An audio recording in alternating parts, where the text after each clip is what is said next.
Hello, everybody. Back here again for Vlog a Day, and today is Wednesday, the 28th, and today was a lovely day outside weather-wise. It's been raining off and on. Didn't really rain today though. It had a little real early sprinkle, but not too bad. Got a few things done, just nothing real major. Just kind of living life and whatnot.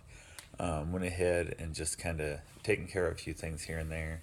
Went out and tried to place a vending machine to see if they were still needing a vending machine. Had somebody else that was contacted, and they decided they were not going to try and pursue it. So by the time I got there today, they'd already had somebody else come in and place a couple machines. So that sucks. It would have been like it's a couple miles from me, like 8 miles from the house. That would have been absolutely perfect, but it is what it is. So that did not happen. That was really disappointing. Had a few other things, just kind of simply going through, taking care of a few things here and there. Also, was doing a little more checking. I need to get a fence put up here at the house, but I haven't got that done yet. So did a little more checking in that, trying to see what kind of fencing I want to put up. I'm really wanting to go with like a metal or like a vinyl, but I don't know if I can afford those. Those are so damn expensive, but it is what it is. I know you get what you pay for. And the old wood fence that was up here was super thin, kind of a semi crappy fence, got taken down by the hurricane, but it stood for 20 plus years. So it's not like it's, a wood fence don't hold up anyway, it just deteriorates. And unfortunately, when you have wood, the insurance doesn't pay very much if it gets taken down by a hurricane again. Where vinyl or steel, it gives you 100% of your cost to replace it. Where wood, it's like 20 to 30%, depending on how old the wood fence is. So I've been looking at it a little bit. I just can't afford the steel or vinyl, but it is what it is. So went ahead, got a few other things done. We decided Karen and I were going to go for a run with a group run today over in Sanford. It's like a 7.1 mile loop on a trail I've never been on before. And there's supposedly going to be a bunch of walker runners also, and a handful of people are going to make the full loop. Some weren't. We got there.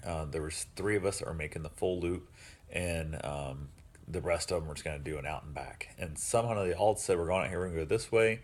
It's a lot more wide open, a lot more easier trail and blah blah." So as we got there, Karen was in the front of that group. Actually, she was kind of running some, and I think her thought was she was going to run some and then walk some and run some, walk some. And then she realized they were all just walking it the whole time. They had no intention of running it, which would have been a big deal. But she went the way the all the walkers, the runner walkers, said they were going to go, and we went the opposite way. Cause my thought with that also was, as I make the big loop, it's just one big loop.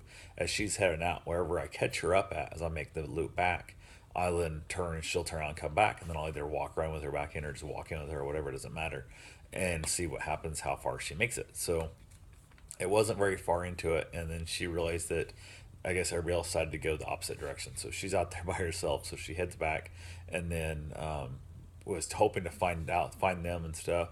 And she, unfortunately, neither one of us got anybody's phone number or something before it started, so we couldn't call and say, "Hey, how far out are you? Where are you at?" Blah blah.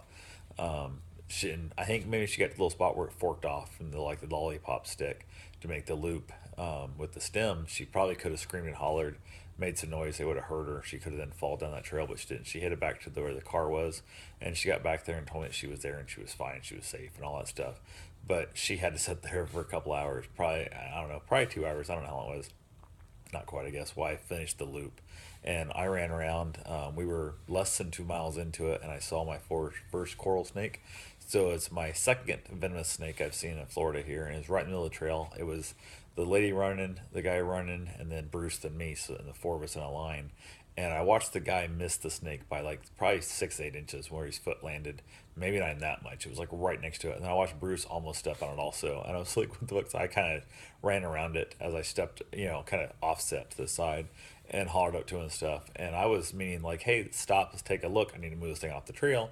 And they were all like just booking the hell away from it. I don't know this trail. I don't know where I'm going. So I'm trying to keep up with the other two people. So I was like, we have other people behind us that are coming up, but they didn't seem to care about that. So I didn't stick around and move the snake off the trail, which by the time the other people got in there, the snake had moved off because they never saw it. I remember they didn't go that far. I don't know which, but nobody else spoke of it. So I went ahead, and then at 2 miles in, I stopped to give my dog a drink, and I'd hollered up to him, "Hey, every couple miles, I do take a moment. I take 30 seconds, whatever, to water my dog, and would you mind either holding back or slowing down? I catch up to you and stuff, kind of thing." And they were like, kind of like, "Yeah," as we were first taking off. So I thought, okay, no big deal about it. 2 miles in, I stopped, get the dog a drink, took off, and then they apparently didn't slow down at all. I was like hauling ass, trying to catch up to them, and I just started to catch a glimpse of their shirts, one of these bright, crazy yellow or crazy greenish yellow shirts. I was just starting to see the shirt, and then 4 miles, I had to stop and water my dog again. So I was interested, and like, what the hell? And then never saw them again. Like I said, I barely got a glimpse of them, probably eighth mile or so ahead of me in the trail, and never saw them again from that point on. So they just kept on going, stopped, let the dog poop, that kind of thing, watering the dog, that kind of deal, obviously. And it was really ruddy, really just off camera stuff. It's not a fast course by any means at all, but it was that weird thing where there's a couple spots that kind of shoots off, and I wasn't 100% certain I knew where I was going, and nobody took the time to like grab their shoe and just drag a little line when you get to the intersection and stuff. Be super handy when you got people out there, that I'm back here behind you, and you don't take time to watch with me or watch out for me at the intersections. Mark the damn trail. Just take a stick or your foot and draw a line or an X where you're not supposed to go and an arrow point where you're supposed to go. But nobody seems to want to do that kind of stuff. So I went ahead and just kept chugging along. I finally figured out I was going the right way, or at least I was hoping I was going the right way. And finally got back in. They'd been in for a little while. I don't know how much longer ahead of me they were, but with the dog stopping with him and stuff, I wasn't in a big hurry. I then had to go on out and get the rest of my 8 miles in because I had over a mile left to do. So I ran down the road a ways to a stop sign way down the road, came back. So it was getting dark enough. I don't want to be out there on the trail too long. So I came back and then finished up my last little bit with Karen. She headed out with me. We did a little, jaunt down to get my full 8+ in. We got talking and stuff, and she was really disappointed and sad, and that she screwed up the whole thing and didn't stick with the people and that kind of deal. And I'm like, well, both you and I felt 100% they were going that way. It's hence why I had suggested also that way, and you told you that way, and they just straight up changed their mind without letting anybody else know, which was kind of shitty. So, not real happy with how the group runs have went down here in Florida yet so far. Yeah, not a lot of great communication the whole process. But we got back, we got all good, and my heart rate was up during this run like ridiculously. I spent almost an hour and 50 minutes plus at 196 beats or higher. So that's the red zone. It's anything above that, it's where it's at. And I was 224 for a maximum heart rate. And even when I was doing some walking parts trying to lower my heart rate back down, I couldn't get it back down. It was just I couldn't get up. I saw like 200 a couple times. I take off running again, and so my pace was way off there as well because my heart rate was so high. I was trying to get my heart rate back down, and then I drove from there to a gas station on the way home, and I was just sweating profusely. My eyesight was just kind of blurry. I actually sat down after that 8 miles and sat on the bench for a while because my eyes were real not focusing. I was losing sight. My eyes were getting dark, and I drove to the gas station, got out, pumped my gas, and I just realized I had to like hold on to the car. It's like I had no balance. So I asked Karen if she was willing to drive home, and she was so kind and drove home for me. We also stopped by the Walmart and grabbed some aspirin, which Karen's thing was having a heart attack. I don't know if it was or not. I couldn't get my heart rate down. I was like 170. I'm like in the car for an hour. I got home, I was like at 127.